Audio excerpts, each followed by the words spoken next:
mi hijo, para mí el doctor es como mi hijo, lo quiero mucho. Igualmente, igualmente. Así es, un orgullo para nosotras de tenerlo. Él es wow, allá en Houston, él es una eminencia, una cosa que nos enorgullece mucho. Moisés, ya no te tengo que presentar, ya tía Frida se encargó.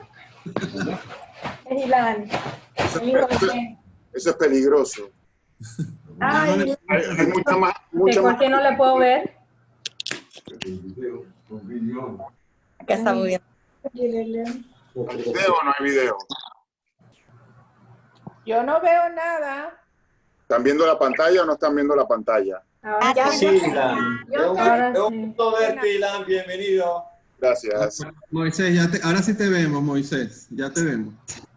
Ya estamos grabando. Ya estamos grabando. Tiene que poner todo el mundo en silencio. Sí, estoy esperando un poquito para poner. Yo no Bueno, estoy viendo nada en mi pantalla. ¿Será que tengo que apagarlo y volver a entrar? no, deberías ver un screen que dice Benabrit Wait. Home and Learn. No sé si lo Exacto. No, lo viste. no, nada, estoy viendo waiting. Como waiting así. Ya debe estar por salir, entonces. Espérate un poquito, debe estar saliendo. Usted va a pagar, ¿verdad? Ahí está. La familia Neva. Eso, el doctor Politis, también lo quiero mucho. Todos son compañeros de Isaac, mi hijo. No, Michael De Politis es Morris. compañero de Morris. De Morris. Hola, Lynn. Hi. Estoy muy orgullosa también de Michael. Thank you. Él es un héroe para mí. Thank you. Thank you. Oye, estamos viendo no estamos viendo Ilan. Aline, está viendo las diapositivas. Hi. Hi. Estoy dejando abiertos los micrófonos. Ya vamos a. Ok, ya vamos a apagarlos. No, yo los apago en 2 minutos. Si quieres, Apagas, por unos ok. minutos, dame 2 minutos y los apago para que la gente Frida, pueda ¿cómo estás?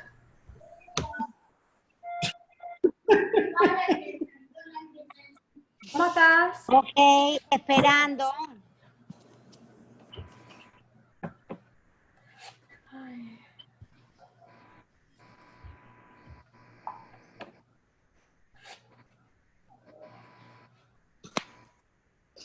Eddie, eso llega en grande, ¿no? Él llega en grande, ¿no?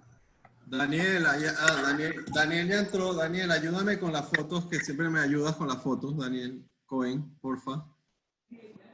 Las mandas, please. Que tú mandas siempre fotos, please.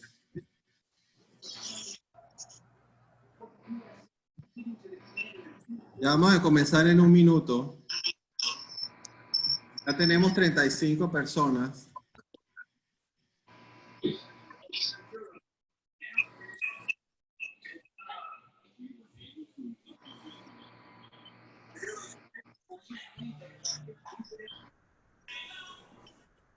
Ya, un segundo que Dani llama, me dice que no puede entrar. Déjame esperar a ver si puede entrar.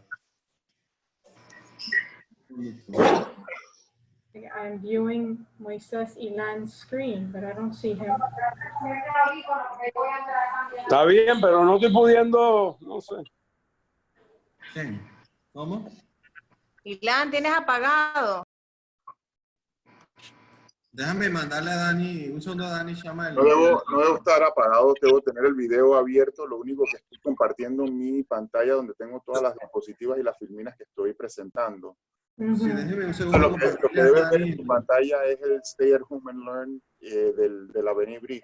Esa es mi primera diapositiva. Ah, esa es la tuya. Esa es mía, esa es mía. Ah, ok, entonces ya, estamos bien. Estamos No, tranquilos. sí, esa es de él, él la llevó. Sí, Ah, ya yo vamos a pensé que era empezar. la tuya, Eddie. Ok. Dame un minutito nada más, tengo 2 personas más que van a entrar y ya. David Yemal ya entró. David Yemal.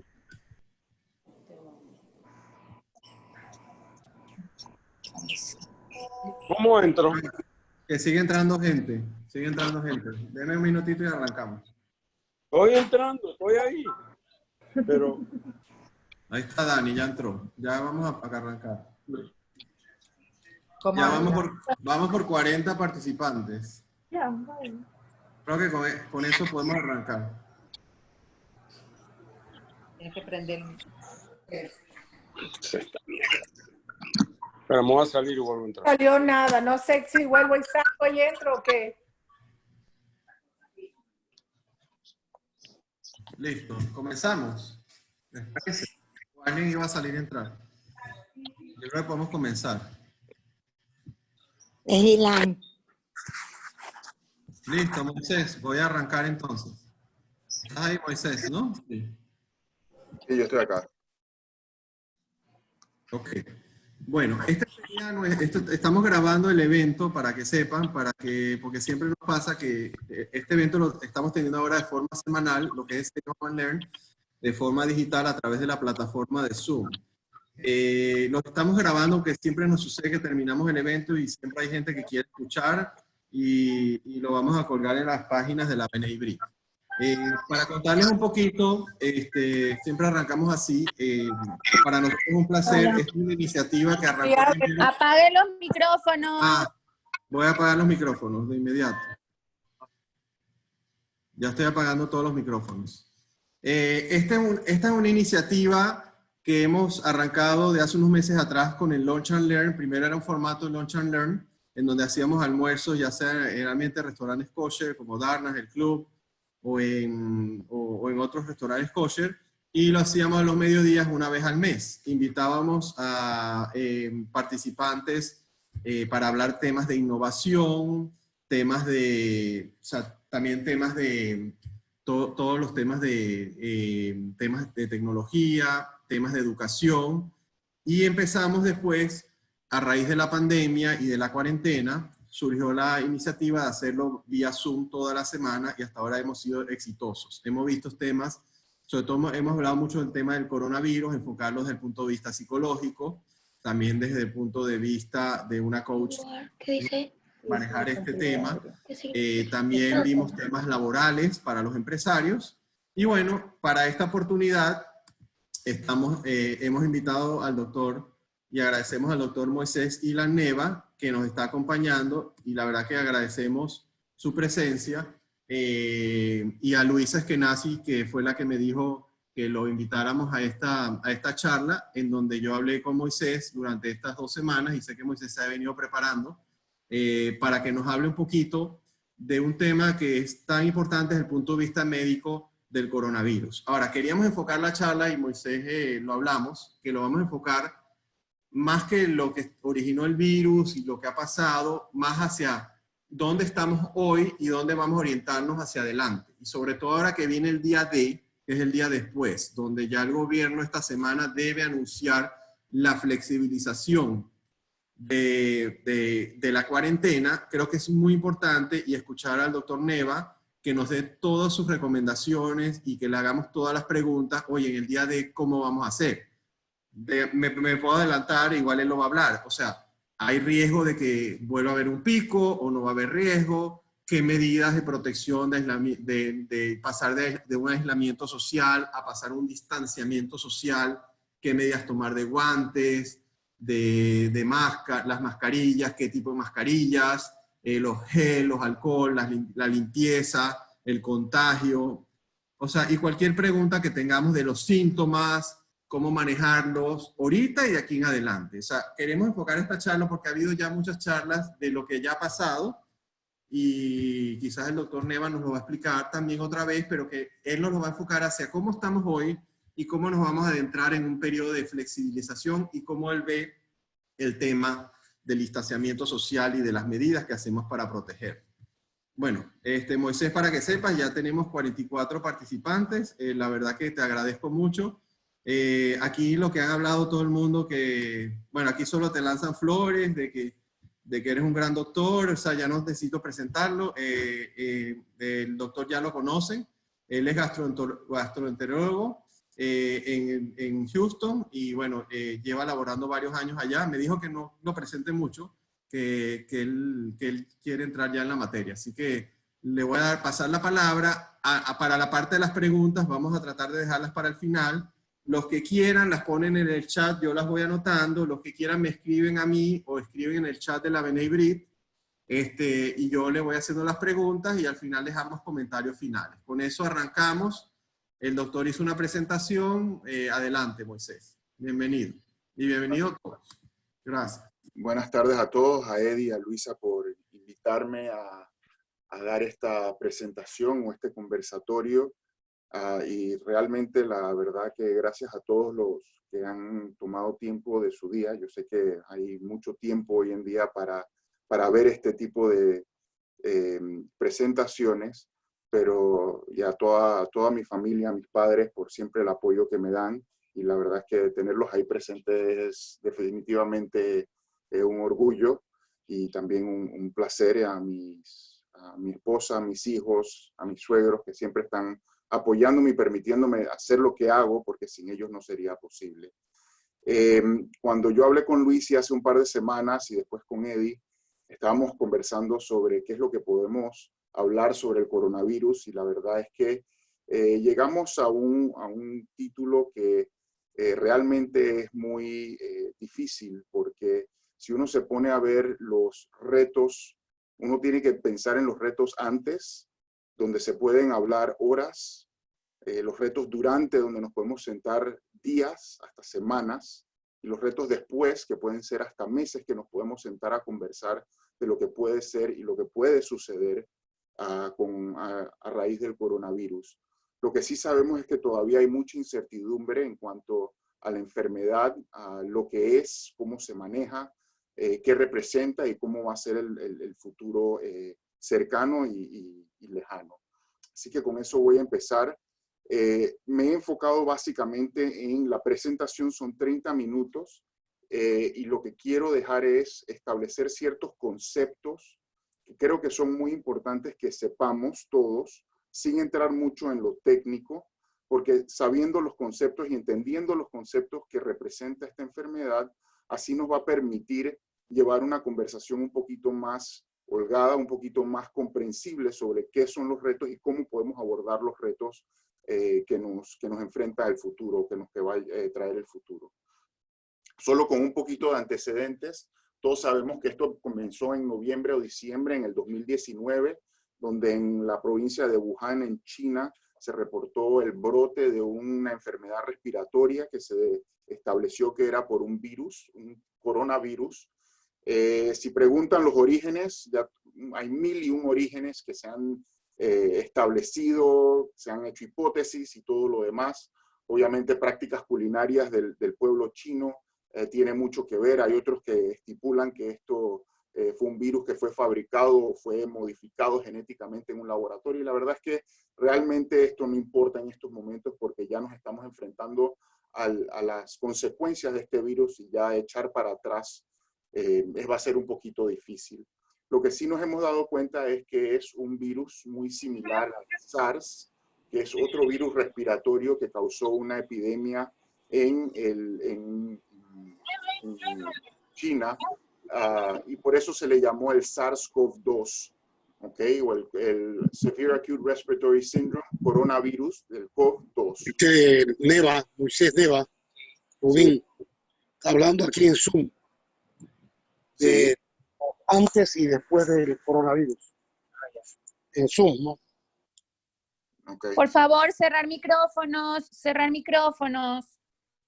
Entonces, el otro coronavirus que es muy similar es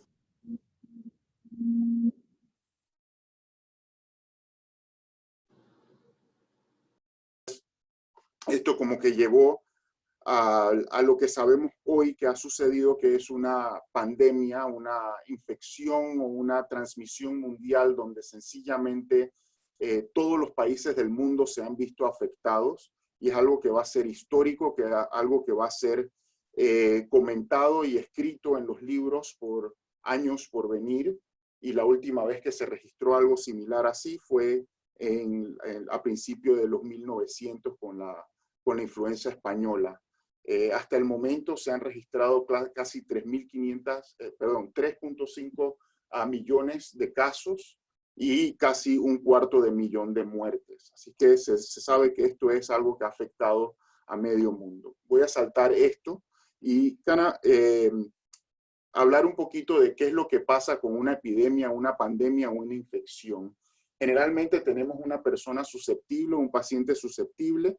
En las enfermedades respiratorias, el método más común de transmisión es por gotitas, o que se ve por estornudo, o por la tos, o por contactos, o las comunicaciones muy cercanas. El paciente se infecta y al final pueden haber dos resultados.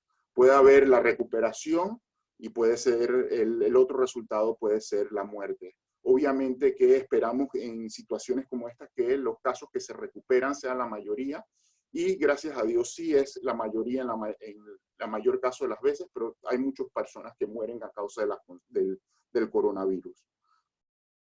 A principio de la pandemia se empezó a decir que el coronavirus o la infección por el SARS-CoV-2 o el COVID, como lo quieran llamar, era algo muy similar a la influenza. Y la verdad que sí, es una enfermedad respiratoria, pero tiene ciertas características diferentes a lo que es la influenza. Una de ellas, y creo que una de las más importantes, es la transmisibilidad del virus. Se dice que la influenza, cuando está en su apogeo, es una enfermedad y es un virus que cuando una persona está infectada lo transmite a 1.5 personas o hasta 2 personas. En el SARS-CoV-2 o en el coronavirus, esa transmisibilidad se piensa que es un poquito más alta. En cifras bajas, se sospecha que la transmisibilidad del coronavirus es de 1 a 3, o sea que una persona infecta a 3 otras personas, y de ahí se multiplica a 3 más, y de ahí a 3 más, o sea que es una infección,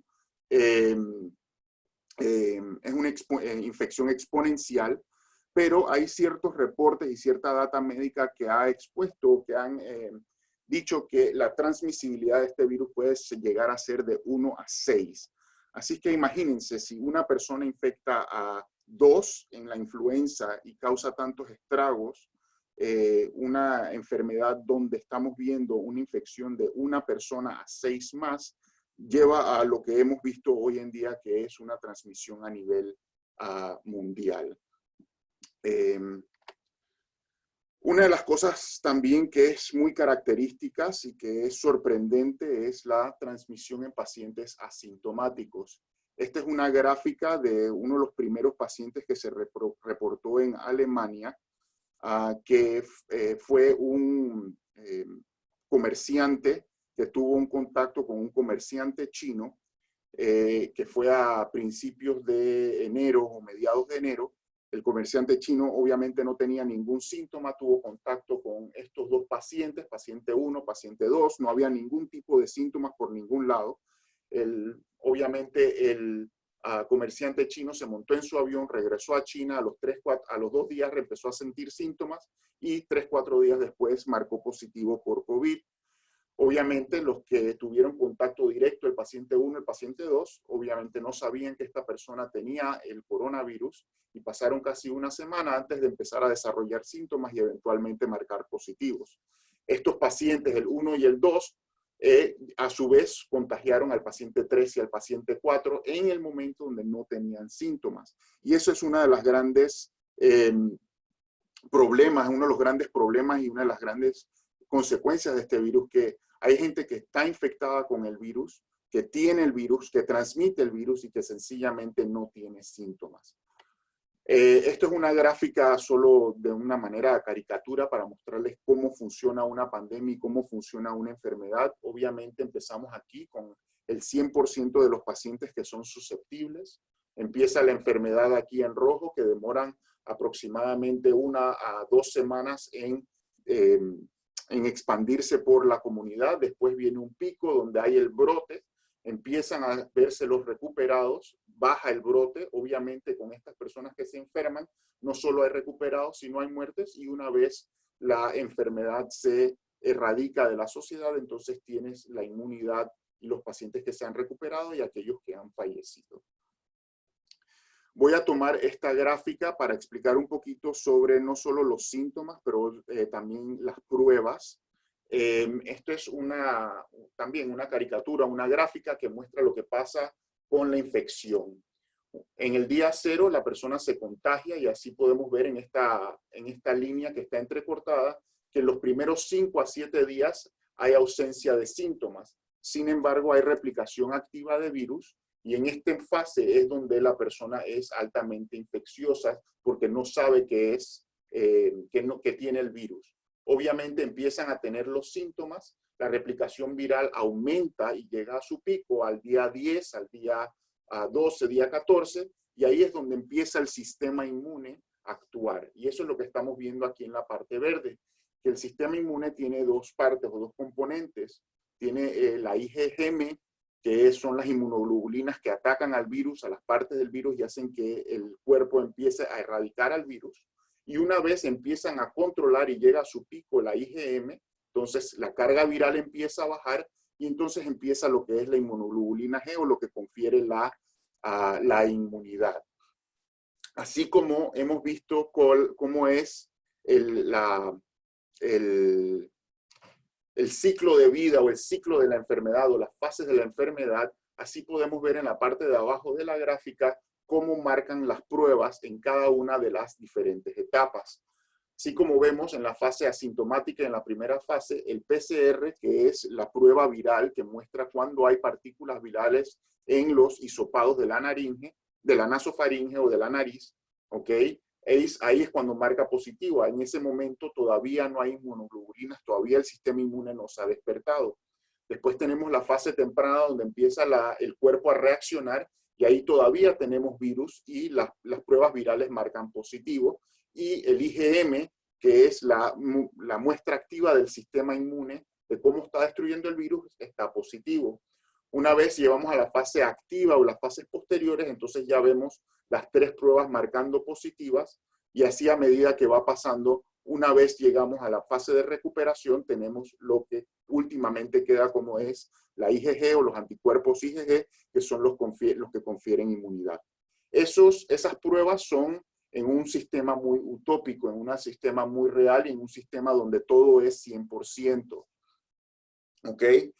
Y aquí es donde yo quiero tomar un momento para explicar lo que son la sensibilidad y especificidad de las pruebas. Porque lastimosamente las pruebas que nosotros tenemos no son completamente infalibles. Las pruebas tienen sus porcentajes de error y eso es lo que tenemos que saber. La otra cosa que tenemos que entender es que en los medios se usan los temas y los términos como sensibilidad, especificidad y se usan de una manera intercambiable y realmente no son intercambiables.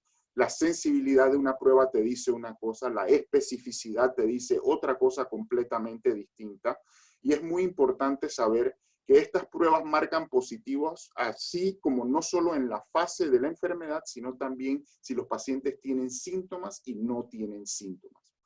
Así a manera rápida les voy a explicar qué es lo que vemos aquí en la gráfica de la izquierda. Así es como se calcula la sensibilidad y la especificidad de una prueba. Primero tenemos al enfermo y al sano en la parte superior. En la parte de la izquierda tenemos una prueba positiva y una prueba negativa. Eso lo que nos da a entender es que si una prueba marca positiva y la persona está enferma, eso se llama un verdadero positivo. Si tenemos una persona sana y tenemos una prueba negativa, eso nos da lo que es un verdadero negativo. Cuando nosotros calculamos la sensibilidad de una prueba, entonces calculamos los verdaderos positivos sobre la cantidad de enfermos. Entonces, si una prueba es 90% sensible, eso te dice que es 90% veraz en reconocerte a la mayoría de los positivos. Sin embargo, hay un 10% de falsos negativos. Asimismo, una prueba específica te dice exactamente los pacientes que son realmente negativos. Entonces, si una prueba no es 100% específica, van a haber muchos falsos positivos. ¿Cómo se transfiere eso en una gráfica? Todos hemos dado clases de matemática, todos hemos dado clases de estadística, los que hemos dado clases de epidemiología, nos acordamos y nos memorizamos esto a decir no más, porque a veces nos dan horas y horas y esto no entra en la cabeza. Si tenemos, si nos acordamos de la curva de Gauss, cuando hablamos de las pruebas, el 95% de los resultados caen sobre un rango, ¿ok? Que es la curva de Gauss, y después tenemos los extremos que representan el 2.5%, tanto como los casos extremos. Entonces, aquí en esta gráfica a la derecha estamos viendo cómo la sensibilidad y la especificidad se extrapolan en lo que es una curva de Gauss. Si en esta parte de la izquierda vemos que aquí tenemos a los verdaderos negativos, o sea que todos estos pacientes debajo de la curva bien marcada, ¿ok? O la curva sólida o la línea sólida, todas estas personas son las sanas. Y las curvas que aquí tienen los puntitos son los pacientes enfermos. Entonces, si tú tienes una prueba altamente sensible, ¿ok? Eso te va a determinar que va a marcar a todas las personas enfermas. Y una prueba altamente específica te va a excluir a todos los pacientes que no están enfermos. Obviamente no hay ninguna prueba que sea 100% específica y sensible. Entonces, cuando uno, regresando a esto, revisa y ve las pruebas, se da cuenta que hablan de la sensibilidad y especificidad de las pruebas. Hay que tener mucho cuidado cómo uno lo interpreta, porque hay falsos positivos y hay falsos negativos. Por ejemplo, si una persona está en esta fase, en la fase temprana, y le hacen una prueba de PCR, que es la prueba viral, ¿ok? Y le toman un hisopo y la prueba sale negativa, ¿ok? Eso significa que esa persona es un falso positivo, ¿ok? Esa persona todavía puede transmitir virus, y eso es lo que está pasando también con las pruebas. Obviamente la sensibilidad y la especificidad aumenta una vez la carga viral es más alta, entonces se pueden recuperar más partículas virales. Sin embargo, en la fase posterior, la prueba viral te marca positivo, pero uno no sabe si ese positivo son sencillamente los vestigios del virus que ya ha sido destruido o realmente es un virus que es capaz de infectar. Entonces, estas pruebas pueden marcar y ser falsas positivas. Así que, vuelvo y digo que hay que tener mucho cuidado cómo se interpreta. La otra parte de la enfermedad, que también es muy interesante, es que esta enfermedad, gracias a Dios, la mayoría de la gente se recupera. Dicen que el 80% de los casos se recupera y el 5% de los casos termina grave en intensivo con el riesgo de morir. Hay ciertos estudios epidemiológicos que dicen que este número puede ser hasta 90% y este número puede ser tan bajo como un 1 a 2%. Así es que lo único malo es que en estos momentos no tenemos tratamiento, no tenemos vacunas y ya sabemos que la enfermedad se reproduce de una manera y se transmite de una manera muy rápida. Así es que conseguir 80% y 5%, eso representa algo muy importante en la población. ¿Por qué la cuarentena? Y esto yo lo hice en base a cálculos muy sencillos y muy rudimentarios. Y por favor no me tomen de manera literaria, pero esto lo hice a manera de ejemplo. En la gráfica de la derecha tenemos la pirámide poblacional de Panamá. Esto nos dice qué porcentaje de la población tiene qué edad en Panamá, y esto es en el 2017 basado en una población de 4.1 millones de personas. Sabemos que este coronavirus no afecta tan gravemente, ¿ok?, a las personas menores de 40 años. O sea que no estoy diciendo que es una aseveración categórica, pero sabemos que las proporciones de enfermedades en personas jóvenes es menor. Si tomamos que una aseveración asumimos que todas las infecciones van a ocurrir, ¿ok?, en personas de 40 años y mayores, en Panamá, en 2017, las personas mayores de 40 años representan el 35% de la población. O sea que imagínense, si tenemos una población en Panamá de 4.5 millones de habitantes y asumimos que la población en riesgo son los mayores de 40 años y esa población representa el 35%, entonces estamos hablando de un 1.5 millones de personas, casi 1.6 millones de personas. Asumamos, por el beneficio de la duda, que el 90% de las personas se recupera, no el 80%, el 90% de las personas se recupera o tiene síntomas leves o son asintomáticos. Entonces estamos hablando que casi 1.5 millones de personas se van a recuperar. Sin embargo, tenemos el 10% que van a tener síntomas moderados o severos y eso representa casi 157,000 personas. Si sabemos que el 5% va a terminar en intensivo, eso representan casi 8,000 personas. Solo a manera de información, si sabemos que esta gráfica o esta enfermedad se multiplica de una manera muy rápida y en cuestiones de semanas puede infectar a tanta gente, entonces, imagínense 7,800 camas de intensivo. Hoy mismo en Panamá existen 800 camas de intensivos y si se hace un esfuerzo se pueden conseguir 1,000 camas de intensivos. Se ha hecho un esfuerzo por conseguir ventiladores y hay 800 a 1,000 ventiladores. O sea que puedes atender en un momento puntual, en el tiempo puedes atender a 8,000 personas. Pero si te llegan 7,000 personas en un periodo de 3 semanas y esas personas demoran 2, 3 y 4 semanas en intensivos, entonces ahí vamos a tener que estar tomando decisiones difíciles y no se van a estar muriendo por el coronavirus, sino sencillamente porque el sistema está sobresaturado, el sistema está sobrecargado y sencillamente no hay médicos, no hay camas, no hay ventiladores, no hay insumos y van a tener que tomarse decisiones difíciles en cuanto a lo que está sucediendo. Y eso es básicamente lo que pasó en el norte de Italia y lo que está sucediendo ahora en Inglaterra. Si ustedes se acuerdan, a principios de la pandemia, el primer ministro de Inglaterra dijo, Boris Johnson dijo, bueno, aquí no va a pasar nada, aquí lo que tenemos que hacer es inmunidad de rebaño, inmunidad colectiva, salgan todos a pasear. Solo pasaron 3 días cuando él vio el crecimiento exponencial y dijo, bueno, cerremos todo. 5 días después, murió una persona de su gabinete y 2 días después terminó él mismo en intensivo. Lo mismo está pasando en Brasil y lo que estamos viendo ahora es que la mortalidad en esos países de los pacientes que están infectados casi supera el 10%. Aquí en Panamá, por los datos que he visto, está entre un 2 y un 3%, acercándose más a un 2.5%. ¿Okay? Entonces, una vez uno tiene una desencadenación de una pandemia, entonces la salud pública tiene 2 estrategias básicas. Tiene el método de contención y el método de mitigación.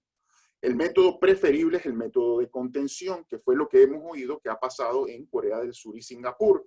Obviamente ellos estando cerca de China, sabiendo que han habido varios brotes y varios outbreaks en esos lugares, apenas escucharon que había algo respiratorio en el aire que se podía diseminar y que podía ser, ¿qué hicieron ellos?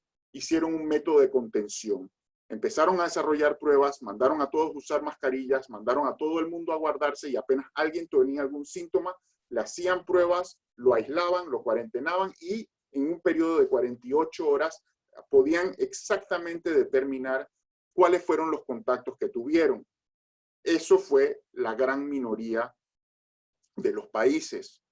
Sin embargo, el resto del mundo estamos en un proceso de mitigación que es exactamente lo que he explicado antes, que ahora hay que hacerse cuarentena, ahora hay que guardarse, porque lo que no queremos es sobresaturar el sistema y llegar a un punto donde yo tenga que categóricamente como un médico decir, esta persona sencillamente no es recuperable y a esta persona ni siquiera la voy a voltear a ver y a esta persona por lo menos le voy a dar un chance. Es básicamente jugar a Dios cuando realmente no somos dioses. ¿Cuáles son los métodos de prevención y mitigación que tenemos? Obviamente todos sabemos la cuarentena, el distanciamiento social y una cosa que sí ha hecho un impacto muy grande es la utilización de máscaras. Al principio pensaban que las máscaras eran solo para protegerme yo del mundo, del mundo alrededor y la verdad es que esto no es así. Esto es como un canal de 2 vías. Esto, ponerle la máscara a una persona que esté infectada, previene que esta persona infecte, transmita, escupa, reparta el virus por todos lados. Y usando una máscara yo prevengo no solo la recepción de ese virus. Entonces, la utilización de máscaras cuando uno sale es sumamente importante. Y cuando uno mitiga la enfermedad es lo que se llama el aplanamiento de la curva, que es simple y sencillamente no sobresaturar el sistema médico y darle la oportunidad a los médicos y darle una oportunidad al sistema de salud que se recupere, tengan medidas de contención y hagan lo que puedan hacer, que es exactamente lo que pasó en Panamá. En marzo 11 cerraron las escuelas, 2 días después, cuarentena total, después la contratación del hospital modular, después habilitar las camas de intensivos y estar preparados y comprar equipos de protección para las diferentes enfermedades que vienen, y por eso hemos podido tener una mortalidad tan baja de un 2% que se equipara con el resto del mundo y no tener una mortandad de una catástrofe como la que se ha visto en Italia, España, Francia y en el Reino Unido. Lo que queremos lograr con esta mitigación y este aplanamiento de la curva es que la infección deje de transmitirse a un paso tan acelerado. ¿Okay? Obviamente, si hacemos que una persona infecte a 2, definitivamente no tenemos la infección controlada. Eso significa que la pandemia va a seguir, porque mientras infectemos y multipliquemos la infección, esto nunca va a parar. Cuando tenemos una persona infectando a otra persona, entonces tú puedes decir que la enfermedad está en un estado basal o en un estado estable. Sigue siendo un problema, pero es un poquito más contenible. Obviamente lo que se quiere es que la transmisión sea menos de 1, que una persona infecte a menos de una persona. Eso es lo que se está buscando con la cuarentena, la mitigación, el distanciamiento social. Estas son las gráficas de Panamá hasta ayer en la tarde. Si se pueden dar cuenta, aquí en la primera parte, muy pocos casos en marzo. Aquí fue donde se dieron los cierres de las escuelas, las cuarentenas. Por ahí ya el virus estaba en la comunidad y ahí pueden ver la explosión exponencial del virus. Dependiendo a quién le digas o a quién le preguntes, esta curva puede ser ya sea estable o puede estar en manera creciente. Según los epidemiólogos y los que están manejando más de cerca este volumen de pacientes y las tasas diarias y los promedios diarios, dicen que la curva va en rutas de aplanamiento. Lo otro importante, el otro concepto es que esto no es igual en todos lados. En Panamá las diferentes regiones tienen diferentes tasas de transmisibilidad. Si nos vemos aquí, la mitad derecha de la gráfica nos muestra lo que está pasando en Panamá Oeste, Panamá Este, el área metropolitana, San Miguelito, Chiriquí, Panamá Norte, que estamos todos más cerca del 1 o por debajo de la curva de transmisibilidad. Sin embargo, Darién, Coclé, Veraguas y Colón llevan una tasa creciente de infecciones. Entonces, eso es lo que me dice a mí, por lo menos por lógica. Obviamente esto lo tienen que tomar en cuenta nuestros gobernantes y los que están haciendo las políticas de apertura, es que todo no se puede abrir al mismo tiempo, que diferentes ciudades y diferentes sectores tienen sus diferentes características. Un ejemplo muy claro es lo que estoy viviendo yo aquí en Houston. Si ustedes se han dado cuenta y han seguido las noticias de Nueva York, en Nueva York ha sido una catástrofe. En Boston los números están subiendo, en Filadelfia los números están creciendo. Sin embargo, si vemos los números de Houston tuvieron pico hace una semana y ahora están cayendo. Entonces, yo creo que la forma de empezar todo esto es tomando en consideración el hecho de que no todas las regiones se comportan de una manera igual y que vamos a tener que tomar diferentes medidas y diferentes approaches a diferentes situaciones. La otra situación es la parte de las terapias. Ustedes se han dado cuenta desde que comenzó la pandemia, las terapias han ido y venido. Han salido que primero la hidroxicloroquina, que es un pretratamiento antimalaria, pero que también tiene efectos antiinflamatorios, que ha estado por 70 años, que es la panacea, pero realmente no. Después de un par de semanas nos damos cuenta que la hidroxicloroquina generalmente no es tan buena, o si se da en fases muy tardías, sí ayuda un poquito si lo usas en fases tempranas. Y si uno ve los protocolos de tratamiento de la hidroxicloroquina, básicamente en muchos países ha desaparecido como manejo del tratamiento. ¿Okay? Se han propuesto muchos otros antivirales y la verdad es que el único que hasta el momento se puede decir que tiene un poquito de soltura o un poquito de resolución o algo que vaya a llevar al tratamiento adecuado es el remdesivir. Obviamente se están haciendo los estudios y no es que esto se pueda hacer de una manera rápida. Los estudios toman tiempo, toman años, toman meses. No, en un par de semanas ya hemos tomado acciones con diferentes medicamentos y hemos visto las acciones. La otra cosa que quiero mencionarles con esto de los tratamientos es que lo que es verdad hoy no es verdad mañana. Y lo que realmente dice la supuesta fisiología a veces no se comporta de tal manera fisiológica. El ejemplo claro que les doy es que este virus utiliza un receptor para entrar al cuerpo o para infectar que es muy similar a una medicina muy frecuentemente usada para la presión.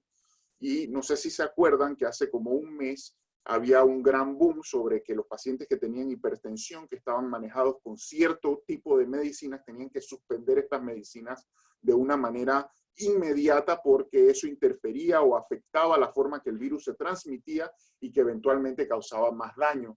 Y eventualmente lo que nos dimos cuenta es que no es así, que es mucho más dañino suspender ese tipo de medicinas que mantenerlas. Así que otra cosa es lo que es verdad hoy no va a ser verdad mañana. La verdad es que todo esto ha ocurrido de una manera muy rápida y tenemos que ser suficientemente flexibles. Entonces, llegando a los temas de reapertura, ¿cuáles son los elementos claves de una reapertura? Uno, tenemos que saber que la reapertura va a ser algo sumamente lento, algo sumamente deliberado y que yo considero que debe ser por fases. Eso no puedes abrir las puertas del dique y esperar que entre todo el agua. Lo que vamos a tener es una inundación masiva, eso haciendo alusión a lo que pasó aquí en Houston, pero lo que vamos a terminar teniendo es una peor reinfección, otros picos de enfermedad y va a haber un problema. La otra cosa que yo creo que es clave en todo esto es tener las pruebas adecuadas que sean ampliamente disponibles, que sean baratas y que sean fidedignas. Que podamos probar y testear a Raimundo y todo el mundo, no solo 1, 2, 3 y 4 veces, sino cualquiera persona que necesite ser testeada, que tenga la capacidad de ser testeada. Y la otra cosa que es importante es que tenemos que tomar conciencia de ser responsables en que si yo tuve contacto, que si me siento mal, que el sistema de salud pueda contactar, trazar y cuarentenar a aquellas personas que se aíslan. Si uno ve la definición literal de cuarentena es aislar a los enfermos. Ahora estamos aislando a todo el mundo. Es ilógico, pero lastimosamente es lo que realmente necesitamos en estos momentos si queremos prevenir que la enfermedad se dispare otra vez.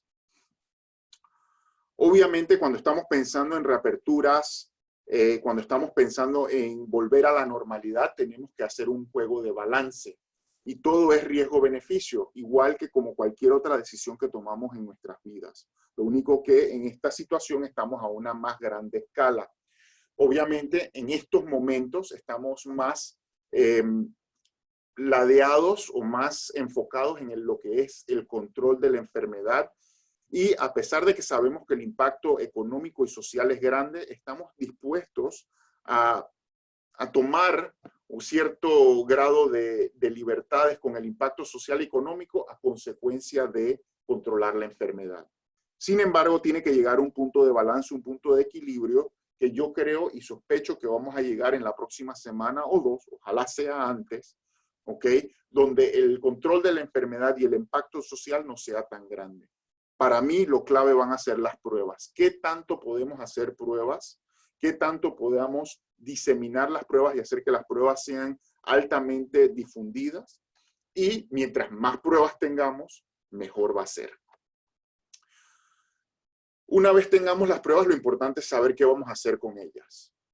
La prueba de PCR, aquí en la parte izquierda, te dice lo que hay cuando hay virus. Por más sensible, específica que sea, una prueba positiva debe tomarse acción. Si son síntomas leves, aíslas al paciente. Si son síntomas moderados, severos, tratarlo. Sea lo que sea que hagas, hay que tomar acción. Y disculpen los errores de ortografía.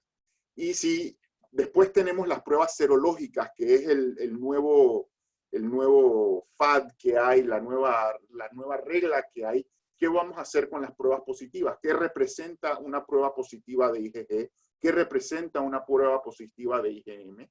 Y obviamente la IgG es lo más importante porque queremos saber si determina y confiere inmunidad. Obviamente también queremos saber si la inmunidad va a ser algo prolongado y obviamente queremos saber si las pruebas son veraces. Si me preguntan a mí, las 2 primeras son preguntas que yo respondería que sí y hasta cierto grado. ¿Y cómo sabemos eso? sabemos que enfermedades como el SARS y como el MERS, sí después de una infección, una vez el paciente se recupera, sí hay cierto grado de inmunidad, y la inmunidad puede ser desde 4 hasta 12 meses. Si sabemos que este virus es muy similar al SARS y al MERS, entonces podemos extrapolar que puede ser, que pueden determinar inmunidad y puede ser por un tiempo prudente el cual vamos a tener esa inmunidad. Lo otro que también determina, o lo que me dice a mí que puede haber inmunidad y que puede ser por cierto tiempo, es el hecho que hoy en día se está usando el plasma convaleciente. Y obviamente han oído del plasma convaleciente, que es un método que se ha usado por décadas para tratar infecciones y tratar enfermedades, donde se usa el suero y el plasma de personas que se han recuperado para tratar a gente que está enferma. Y se ha visto que el plasma convaleciente ha funcionado. Entonces eso también me dice que después de que una persona se enferma, los anticuerpos de esa persona que se ha recuperado eventualmente puede ayudar a prevenir otra segunda infección. Eso te lleva a lo que es la inmunidad colectiva o la inmunidad de rebaño, que es lo que todo el mundo quiere, que todo el mundo esté expuesto, que todo el mundo se proteja y que cuando salgan los brotes no haya que correr a guardarnos todos. Lastimosamente, para llegar a una inmunidad de rebaño o una inmunidad colectiva, lo que se necesita es una vacuna eficaz. No la tenemos y yo no creo que la vamos a tener por lo menos un año. Hacer lo que se hizo, el experimento social de la inmunidad de rebaño y a dar rienda suelta a la población para que se transmita, entonces vamos a tener lo que se vio en Inglaterra, que tienen una mortalidad del 15%, y si se van a las estadísticas de Brasil, entonces tienen una mortalidad del 2 al 14%. Entonces, no es lógico dar rienda suelta a que la gente siga saliendo, infectándose y exponiéndose, porque sabemos que lo que va a pasar va a ser una catástrofe. Por último, las vacunas. Hay muchas vacunas. Es un virus que tiene muchos puntos de entrada, que tiene muchas proteínas, que tiene muchas partículas. Y como se dan cuenta en el panel de la derecha, hay muchas vacunas que han empezado a ser evaluadas en diferentes ámbitos del virus, ya sea el virus, los vectores, los ácidos nucleicos y las proteínas del virus, pero hasta el momento hay como aproximadamente 10 grupos de vacunas que están siendo consideradas fuertemente para el tratamiento y la prevención de este virus. Ya habiendo hablado de todos esos conceptos, es los retos durante la pandemia, regresando al título de la charla, y creo que con esto lo voy a cerrar y con esto va a ser mi resumen, es cuál es nuestro reto durante la pandemia, y voy a hacer el acápite que es hasta que llegue la vacuna, porque una vez llega la vacuna todo va a cambiar, pero por ese momento, por ese tiempo donde no haya vacuna, yo de una manera muy simplista lo he dividido en los retos médicos y los retos socioeconómicos. Obviamente hay muchas más aristas que se tienen que reconocer, y obviamente yo no estoy capacitado para hablar de todas las aristas del impacto de la pandemia, pero a muy grosso modo, obviamente el testing diseminado y las pruebas diseminadas son claves. Hay que tener pruebas a diestra y siniestra, pruebas fáciles de determinar, hay que tener reactivos, hay que tener gente, hay que tener el equipo capacitado, el personal capacitado que pueda hacer las pruebas y tomarlas de una forma veraz. Tenemos que tener un sistema de salud pública que pueda darle seguimiento y rastreo a los nuevos casos. Tenemos que estar seguros que nuestros hospitales puedan ser capaces de llevar y contener una ola de infecciones rápida. Tenemos que tener muchos equipos de protección porque obviamente los vamos a utilizar. Y en la parte médica, en manera de estudios científicos, debemos tratar de buscar antivirales, vacunas y otros tratamientos que nos lleven a controlar el virus eficazmente. De la parte socioeconómica, hasta que llegue la vacuna, definitivamente tenemos que ver qué industria es crítica para el funcionamiento de Panamá. Yo no soy un experto en la parte socioeconómica, tampoco soy eminencia ni nada, ni quiero serlo, pero hay que saber qué es lo que representa una industria crítica para Panamá, qué es lo que mueve los engranajes económicos de Panamá, y una vez identificadas esas industrias, en ponerlas a funcionar lo antes posible y de una manera segura. Obviamente también tenemos que identificar grupos vulnerables. ¿Qué vamos a hacer con nuestras personas de edades mayores? ¿Qué vamos a hacer con las personas con factores de riesgo? ¿Qué vamos a hacer con la población pobre? ¿Qué vamos a hacer con las poblaciones que viven del día a día con un cheque? También tenemos que saber que las cadenas de abastecimiento tienen que abrirse, porque esas industrias tienen que funcionar de alguna forma u otra. La economía tiene que abrirse en fases. De vuelta, esto no puede ser sencillamente abrir las puertas y que todo el rebaño salga corriendo. Eso no va a funcionar. También tenemos que reconocer que esta pandemia y este aislamiento ha causado problemas sociales grandes. Llámese depresión, llámese violencia intrafamiliar, llámese alcoholismo, llámese obesidad, llámese descontrol de las otras enfermedades. Nadie sabe. Hay que educar a la población, hay que ser muy, muy, muy claro y de enseñarle a la población que hay reglas nuevas, que por un tiempo determinado el yo primero, yo segundo, posiblemente vamos a tener que ponerlo en un segundo plano y que vamos a tener que pensar en el beneficio social antes que el yo. De vuelta, esto es puntos a considerar y obviamente yo no soy un experto. Los retos después de la pandemia, me tomé también la libertad de dividirlo en médico y socioeconómico. Obviamente tenemos que mejorar nuestro sistema de salud.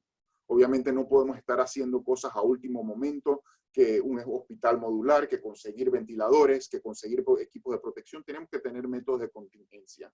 Tenemos que tener énfasis en salud pública. No podemos, somos muy buenos en tratar enfermedades y tratar infartos y tratar strokes y sacar a gente de intensivo, pero lo que realmente tenemos que hacer es prevenir. ¿Cómo podemos hacer que todas esas personas no lleguen a un estado crítico? Obviamente tenemos que saber cuál es el impacto físico y el impacto fisiológico de esta enfermedad a largo plazo. Es algo nuevo. Sabemos que tiene muchas implicaciones. Las presentaciones del virus es sumamente variado. Y si realmente va a ser algo permanente como la influenza. Si vamos a ver cada año brotes de COVID, eso va a ser el nuevo. Si vamos a tener que estar cambiando la vacuna, nadie sabe. Es algo tan nuevo que todavía no sabemos. De la parte socioeconómica yo veo que tenemos que abarcar el desempleo. Va a haber mucho desempleo y tenemos que aunar el desempleo con el crecimiento económico y empezar a abrir las industrias. Obviamente ya nos dimos cuenta que deben haber nuevas industrias y nuevos métodos de hacer negocios y nuevas formas de hacer capitalización. Obviamente para las mamás, los papás y los niños, nos hemos dado cuenta que el sistema educativo en Panamá y en muchos lugares a nivel mundial es carente y hay que ver cómo se mejora, cómo se pueden utilizar las plataformas electrónicas, cómo se pueden utilizar los diferentes recursos que tenemos para mejorar el sistema educativo. Obviamente va a haber un trauma social a largo plazo. Un ejemplo claro es lo que nosotros vivimos aquí en Houston. Si se acuerdan, hace un par de años hubo un huracán, hubo inundaciones, y cada vez que dicen que hay un huracán, hay desabastecimiento masivo. Entonces, estas infecciones, cuando dice viene el lobo, lo que va a causar es un trauma social a largo plazo. Y obviamente también tenemos que pensar en las reglas de transporte público. O sea, en Panamá acaban de abrir un metro, ¿okay? Eso permite el desplazamiento de poblaciones masivas de una manera muy rápida en lugares muy amplios. Entonces, eso puede difundir enfermedades, hay que saber cómo hacerlo. Y para todos aquellos que se recuerdan de septiembre 11, después de septiembre 11, cambiaron cómo se ven las cosas a nivel de los aeropuertos. COVID va a cambiar cómo vemos las cosas también, cómo nos movemos alrededor del mundo. Con esto quiero terminar, creo que me pasé por 10 minutos a lo que tenía, así que ahí lo quiero dejar y abrir el ámbito a preguntas. Gracias, Moisés. La verdad que primero te felicito. Yo creo que es una presentación de muy alto nivel, muy bien preparada.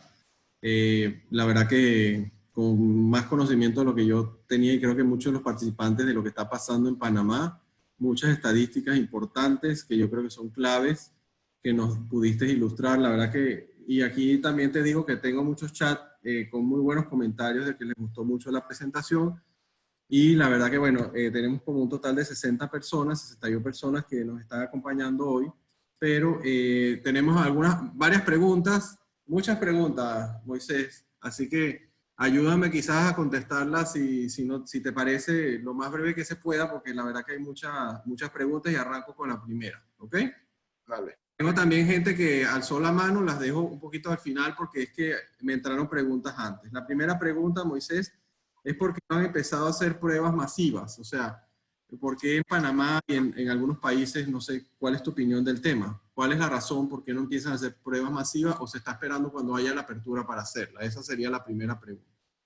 Esa es una muy buena pregunta y yo creo que sí se están haciendo bastantes pruebas y en Panamá creo que es uno de los países de Latinoamérica donde per cápita se están haciendo una de las mayores cantidades de pruebas, dado el caso que se están dando cuenta que hay muchas infecciones y hemos podido determinar que la tasa de mortalidad es bastante baja. O sea que si han hecho pruebas, sí, han masificado las pruebas, pero yo creo que si uno quiere hacer una apertura, una apertura eficaz, una apertura segura, deben haber pruebas, se deben comprar pruebas a grande escala para que toda persona que tenga tan solo, llámese un estornudo o moquillo verde o diarrea o cualquier cosa y se quiera hacer la prueba 1, 2, 3 y 4 veces, tenga la capacidad de hacerlo, porque lo más importante es determinar a aquellas personas que están infectadas y que son posibles portadores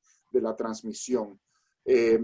Eso también te lleva a que tienes que capacitar al equipo que está tomando las pruebas, porque si las pruebas están mal tomadas, no te dan buenos resultados. Y también que esto es algo que no afecta solo a Panamá, esto afecta a todo el mundo. Entonces, los reactivos de esas pruebas están carentes a nivel mundial. Entonces, eso es otra cosa que se tiene que tomar en consideración. Gracias, Moisés. Otra pregunta que tienen importante, son dos preguntas, te la voy a resumir, la voy a unir en dos. Es si hay una prueba de sangre que enseña que tuviste ya el COVID y ya pasó, si tú fuiste antisintomático, es decir, no mostraste, asintomático, perdón, que no mostraste síntomas. Y otra pregunta que yo creo que tiene relación es que si ya tuviste el COVID, si ya estás como vacunado, es decir, estás protegido, ya tienes una defensa natural y no te vuelve a dar. Esas son dos preguntas en una, pues. Okay, la respuesta fácil, sencilla y rápida es nadie sabe. Obviamente sabemos que por similitud a otros virus que se parecen al COVID, entonces sabemos que esta enfermedad sí transmite o sí confiere cierto grado de inmunidad futura. Sí hay pruebas, las IgG y las IgM que estuvimos hablando, que son las pruebas serológicas que pueden escuchar en las noticias que se están hablando, las pruebas serológicas que se van a mandar, pero obviamente hay que saber que estas pruebas sean fidedignas y buenas. Y si la persona no tuvo síntomas y salió con IgG positiva, entonces asumiendo que es una prueba veraz, asumiendo que es una prueba bien tomada, entonces es una persona que padeció, estuvo expuesta y también está inmune a la enfermedad. La otro beneficio de esas pruebas serológicas y de la prueba IgG y IgM es que la puedes hacer fácilmente a toda la población. Y una vez tú puedes determinar que la mayoría de la población ha sido expuesta al virus y tienes esa inmunidad de rebaño, que es lo que se llama o lo que se estipula que un 60%, una vez se llega al 60% de la exposición, entonces se ha conseguido la inmunidad de rebaño, donde la transmisibilidad del virus es menor. Ok. Gracias, Moisés. La siguiente pregunta es la siguiente. Si en Panamá tenemos un ratio de una persona de contagio, que hemos llegado al factor RT1, ¿por qué sigue diariamente los números de casos alrededor de 170 personas? Entonces, esa es una excelente pregunta. El RT1 significa que la enfermedad sigue transmitiéndose de persona a persona. ¿Okay? Eso no ha llegado al punto donde ha estado por debajo de 1. Eso sigue habiendo la transmisión. No es la parte, ¿cómo se puede decir? La parte óptima sería que esté por debajo, la tasa de transmisibilidad por debajo de 1. Mientras lo tengas en 1 y por encima, todavía la transmisibilidad se puede dar y esos picos pueden volver a resurgir. Entonces, obviamente, nosotros pensamos que en Panamá ya la curva se ha aplanado y eventualmente va a bajar por debajo de 1. Y como les mostré anteriormente, según las estadísticas que me han llegado por otros medios, las diferentes secciones de Panamá se han comportado completamente distintas. Por ejemplo, en Darién y en Colón, donde las pruebas el RT hace 2 semanas estaban por debajo de 1, ahora están casi llegando a 2. Y en las áreas de Panamá están persistentemente y constantemente aproximadamente en 1. Entonces, la forma de abordar un lugar como Panamá y el área metropolitana versus el interior, Colón y otros lugares debe ser diferente. Ok. La siguiente pregunta que se hace, bueno, nosotros siendo afines con una conexión muy importante con Israel, ¿qué opinas de estos artículos recientes que han salido, que ya Israel está cerca o ya tiene algún antídoto, vacuna del coronavirus? ¿Qué sabes del tema? No sé, ¿qué tan cierto es eso o cómo lo ves tú? Hace un par de semanas habían mencionado que Israel tenía cierto tipo de ventaja por una enfermedad que era similar en ciertos animales y que tenía una estructura similar al coronavirus y que ya habían hecho pruebas, pero realmente una vacuna demora meses en salir, ¿ok? A menos de que ellos tuvieran la estructura del virus ya mapeada y establecida y codificada antes de que saliera la enfermedad, no veo cómo puedan en un periodo tan corto de tiempo desarrollar una vacuna. Una vez tú desarrollas la vacuna, tienes que ponerla a prueba, tienes que ponerla en la comunidad. Y eso también demora un par de meses en salir las respuestas. No es tan sencillo. Así que no sé, Juan, verás, hay muchas vacunas que se están exponiendo y la verdad no conozco si realmente esta vacuna va a ser eficaz o va a dar resultados. Gracias, Moisés. De hecho, yo he escuchado similares respuestas en otros foros de otros doctores, así como tú, de que expresan algo similar a lo que expones. Otra pregunta que me gusta mucho es, y la verdad que me llama la atención, pero es buena, muy buena. Si todos usan mascarilla, ¿para qué se necesita el distanciamiento físico de 1 metro? ¿Cómo nos pudiéramos infectar estando cubiertos? Eso me parece una buena pregunta. Me parece una pregunta muy veraz, una pregunta muy atinada, pero acuérdense que muchas veces uno tiene la máscara, pero ¿qué es lo que se hace? Uno lleva la mano a la cara, se toca la boca, se toca los ojos y después toca el timón del carro. Y después del timón del carro viene otra persona y toca el carrito del supermercado. Entonces, sí, hay distanciamiento social, hay distanciamiento con las máscaras, pero eso no es la única forma en la cual se transmite el virus. O sea, es la forma más común de transmisión del virus, pero no es la única. Por ejemplo, han habido estudios donde muestra que el virus se puede cargar o se puede llevar en la ropa o en los zapatos. Y, por ejemplo, aquí se recomienda que tú llegues a tu casa del hospital, te quites todo, te bañes y te cambies. Si realmente eso lleva a una transmisión o una no transmisión, eso nadie lo podrá saber. Pero, o sea, usar máscaras, el distanciamiento social yo creo que es clave. No creo que está de más tener 2 métodos de seguridad, lavarse las manos, utilizar el gel alcoholado para poder disminuir la carga viral y la transmisibilidad del virus. Excelente, Moisés. Oye, muy bien. A mí me gustó mucho una lámina que tú mostraste y que yo creo que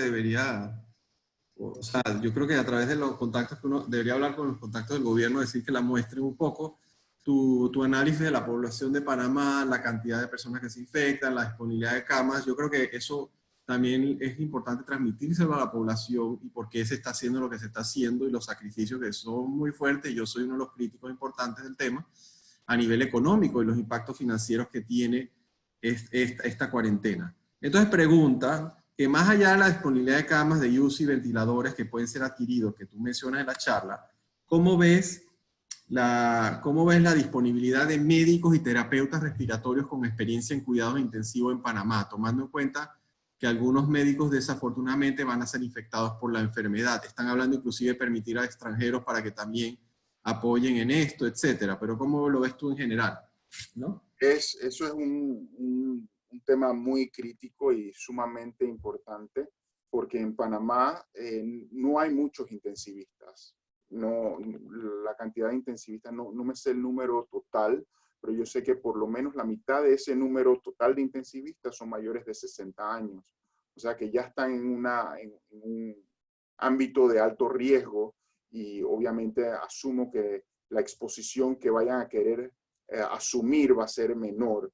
Obviamente terapeutas respiratorios, enfermeras, hace falta personal capacitado, y no solo en Panamá, en otros lados, ¿cómo se llama? En España, en Italia también se dio el caso. Aquí en Estados Unidos, por lo menos en el hospital donde yo trabajo, ya se han hecho rotaciones en cuanto a los terapeutas respiratorios, a los intensivistas, los médicos internistas, que tenemos cierto grado de instrucción, y sabemos que en caso tal de que venga un resurgimiento de casos o una multiplicación, una diseminación exponencial de casos, vamos a tener que ponerlos ¿cómo se llama? El equipo de batalla y salir a pelear con lo que tenemos. Entonces, por eso es importante la parte de la mitigación y disminuir la cantidad de casos que lleguen a un hospital en dado tiempo. Si tienes mucha gente llegando en un periodo muy corto, vas a saturar ese hospital y va a colapsar. Ok, totalmente de acuerdo. ¿Qué peligro tienen las embarazadas? Esta es otra pregunta. Con el COVID. No sé. Esa es una muy buena pregunta y no sé la respuesta. Debería saberlo porque mi cuñada está embarazada, así que, pero no sé, no lo he investigado, así que no he hecho el research apropiado, así que lo que le diría sería falso. Lo que sí se sabe es que se han documentado casos de transmisión a recién nacidos en parturientas que han estado infectadas. Otra pregunta es, ¿qué opinas del plasma como tratamiento? El plasma como tratamiento tiene, o en los pequeños estudios o iniciales estudios que han salido, han mostrado buenos resultados. Sin embargo, el plasma tiene que ser utilizado de una manera muy cautelosa y tiene que ser monitorizado muy de cerca. Tiene que ser utilizado bajo un protocolo de investigación donde se evalúen cada una de las aristas, y tienes que ver a quién se lo vas a dar, si se lo vas a dar a las personas que están más afectadas, las personas en intensivo, intubadas, si se lo vas a dar a la fase temprana, si se lo vas a dar a los asintomáticos, si se lo vas a dar a los expuestos, si se lo vas a dar al personal de salud. Entonces, el plasma sí ha funcionado. El plasma ha disminuido la intensidad, la severidad y el tiempo de estadía en intensivo en ciertos estudios. Así que hay una respuesta promisoria o algo bastante, la palabra es encouraging, con lo que ha salido en el tratamiento con plasma. De hecho, en general hay que aprender mucho, ¿no? Y esto es un continuo aprendizaje, y me imagino sobre todo las personas de tu rama que la verdad que están haciendo un trabajo espectacular. Así como dijiste, y también como yo mencioné anteriormente, lo que fue verdad hoy o lo que es verdad hoy no será verdad mañana. Posiblemente nos daremos cuenta, así como los estudios que salieron al principio decían que la hidroxicloroquina era la panacea, y el presidente Trump dijo que hay mucha gente que se va a curar, y sí, hay gente que se ha curado, pero hay que sopesar el riesgo-beneficio y si realmente la hidroxicloroquina funciona. Así que es puntos a considerar. Ok. Otra pregunta, así es. Otra pregunta, ¿es recomendable ponerse la vacuna de la influenza en esta época o no sirve para el coronavirus, ¿no? La respuesta a eso es: no sirve para el coronavirus, sirve para protegerte de otra infección o de una superinfección o una coinfección. Hasta el momento sí se han reportado casos de coinfección dual con coronavirus e influenza, así que si tienes una vacuna para prevenir una influenza, Entonces es importante que te la pongas y te prevengas de una segunda enfermedad. Otra pregunta ponen aquí. Hemos visto en los últimos días que los casos han subido, por lo menos son bastante positivos. ¿Eso afecta al RT? Sí, eso afecta al RT. El RT se calcula en base a la tasa de transmisibilidad del lugar. Si tú puedes ver cuántos casos están dando por día, entonces tú calculas la tasa de transmisibilidad y con la tasa de transmisibilidad, entonces tú calculas el RT del lugar. Ok. La otra pregunta es, con tanta diversidad de síntomas, ¿cómo saber cuándo hacerse la prueba? Y creo que con esto sería la última pregunta que tengo registrada para pasar después a 2 intervenciones, personas que quieren comentar. Al principio se decía que este virus era meramente respiratorio, en las personas que tenían fiebre, las personas que tenían tos, las personas que tenían dolor faríngeo, las personas que tenían rinorrea o ¿cómo se llama? Síntomas gastrointestinales, la diarrea, el dolor abdominal y otros más. Entonces, yo creo que si estamos pensando en una apertura, si estamos empezando en algo que va a permitir la movilización masiva de personas, tú tienes que testear a toda persona que se quiera hacer la prueba, por más pequeño e insignificante que sea el síntoma que tenga. ¿Ok? Ya hemos visto que este virus se presenta de maneras muy diversas. Los efectos del virus en diferentes personas es muy diversas, de algo muy leve a algo muy severo. Así que uno nunca sabe quién tiene y quién no tiene. Así que a cualquiera duda, mejor errar por la parte segura. Hay una pregunta adicional, antes de pasar a 2 personas que quieren intervenir y abrimos el micrófono al que quiera hacer comentario. Porque, bueno, en la comunidad no han mandado estadísticas ¿sabes? de afectados, ¿no? Eso no sé si es una pregunta para ti, pero la verdad que en eso, digo, la comunidad yo creo que ha hecho un espectacular trabajo de, ¿sabes? De prevención, de atención, de comunicación. Pero bueno, no sé si es algo de que, porque por alguna razón lo hacen, pero bueno, eso es una pregunta que hicieron algunos de los participantes. La dejo abierta, no la tienes que contestar.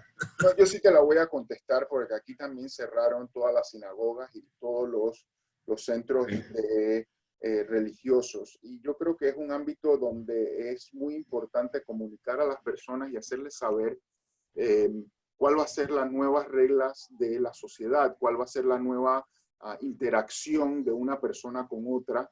Y es sumamente importante porque cuando uno va a la sinagoga, uno se sienta uno al lado del otro a rezar, y es importante que abran las sinagogas para que vayamos a rezar, pero cuando vayan a abrir las sinagogas va a haber cuestión de que nos sentemos uno al lado del otro, o 3 sillas de por medio, o cuántas personas van a permitir que entren a la sinagoga, o que si tienes limud hoy, si no tienes limud, que si tienes bar mitzvah, que si no tienes bar mitzvah, que cuántas personas, o sea, sí es, y la gente tiene que aprender a saber que van a haber reglas sociales diferentes y reglas sociales distintas hasta que se pueda masificar una vacuna, o hasta que puedas determinar a ciencia cierta que tengas esa inmunidad de rebaño donde el 60-70% de la población ha sido expuesta y que la posibilidad de transmisión y de enfermedades severas sea más baja. Así que yo creo que la comunidad juega un papel sumamente importante en lo que es la educación. Ok. Buen punto, yo estoy de acuerdo contigo. Y va a haber reglas sociales en general y va a cambiar la forma como interactuamos. Como tú bien dices, sobre todo en lugares donde haya mucho público, de distanciamiento. Una pregunta que tenía aquí anotada, de Luisa, por cierto, es de Luisa. Si alguien estornuda, ¿los fluidos pueden viajar más de 1 metro? Yo creo que es una pregunta interesante, sobre todo por el tema No, perdón. Era lo de la mascarilla, que yo creo que hay que usarla porque si uno estornuda, o sea, era un comentario de lo de la mascarilla, pero salió como pregunta. Perdón.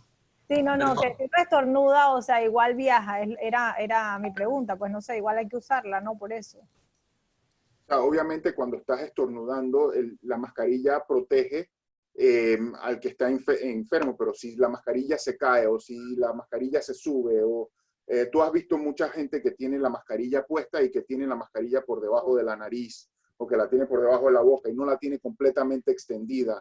¿Okay? Todo eso es cuestiones que tú como persona asintomática, como persona no expuesta, tú no puedes depender de las otras personas. Tú puedes preocuparte tú puedes enseñarle a la gente alrededor tuyo, pero tú no puedes depender del de al lado. Por eso es importante la educación. No, excelente, Moisés. Bueno, aquí de resto te puedo decir, igual te voy a mandar la grabación de la charla para ti y para aquellos que ya me la están pidiendo, algunos que no han podido estar. Todos te felicitan, muy buena charla, muy educativa, muy informativa, excelente, felicidades, me encantó. La verdad que igualmente yo estoy de acuerdo con todos estos comentarios. Quizás para cerrar, levantaron la mano a través del chat, no sé si todavía están Alberto y Raquel Neva, los dejo para que hagan comentarios y ya abro espacio para que con cierto orden podamos hacer quien quiera comentar algo para finalizarlo. Y una vez que tengamos esos últimos mensajes, le paso la palabra primero también quería agradecer a la B'nai que siempre nos permite hacer este tipo de eventos y después al final David Yemal, que es nuestro presidente de la B'nai en la junta donde yo participo, y que nos apoya mucho en esto porque él maneja lo que es B'nai a nivel tanto Panamá como regional, que nos devuelve unas palabras de cierre. Pero antes del cierre, si Raquel Neva y Alberto abren su micrófono y comentan, y el que quiera comentar, damos un espacio de unos minutitos y después ya procedemos al cierre. Para comentarios finales. Gracias. Adelante.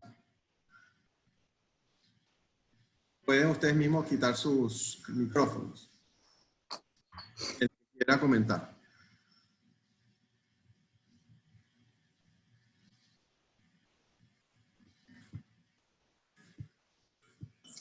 Quítalos tú, tal vez la gente no sabe quitarlos. Lo voy a quitar a todos. Si hay alguien que quiera comentar, voy a quitarlo ya para cerrar. Comentario final.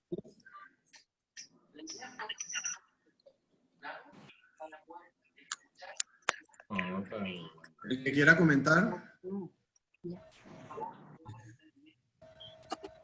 ¿O algún comentario adicional? ¿Algún comentario que al final? ¿Alguien? Si no, le pasamos la palabra a David.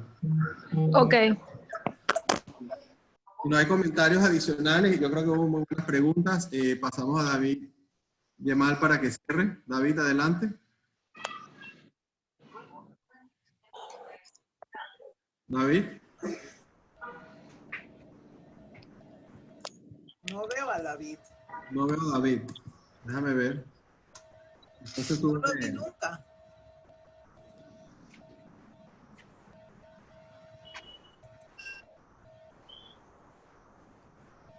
Bueno, si no es así, bueno, si quieres, dejo a Luisa y Alberto Javiles, si quieren comentar algo final. A nombre de la B'nai, por favor, les invito a que hagan sus palabras finales, por favor. No, yo nada más quiero agradecerle a Ilan por tan pronta respuesta y de verdad que estuvo excelente. Muchas gracias, Ilan, por habernos dado este espacio tuyo. Ya. Orden siempre. Cuando se pueda ayudar. Alberto, adelante. Con el cierre. Alberto. Ilan, la pura verdad que muchísimas gracias. Estuviste espectacular. Aparte de las estadísticas, número 1, muchas respuestas que han sido contestadas, muchas dudas que teníamos encima han sido desarrolladas por ti de una forma magistral. En nombre de la B'nai de Panamá, en nombre del Distrito 23, del cual todos formamos partes, muy, pero muy agradecido. Y tengo entendido que Eddie se va a encargar de enviar esto a todos los contactos por YouTube, ¿verdad? Sí, Alberto, eso es correcto, Alberto. Y bueno, veo que te llaman Ilan, no Moisés, no te conocía, Moisés. Moisés Ilan. Moisés Ilan, encantado de conocerte, inclusive descubrimos que tenemos familia en común. Mi hermana está casada con mi primer hermano, qué chévere. Y la verdad que te felicito, de verdad que una presentación magistral. Se ve que te aprecia mucho aquí en Panamá y nos has ilustrado mucho. Si tengo dudas, vamos a estar llamando. Muchas gracias. A la orden siempre. Gracias a ustedes por la invitación. Eddie. Acabó. Eddie, que quería comentar, hola, felicidades por otro éxito más tuyo en tu organización y tu entusiasmo de hacer las actividades. Cola Cabot.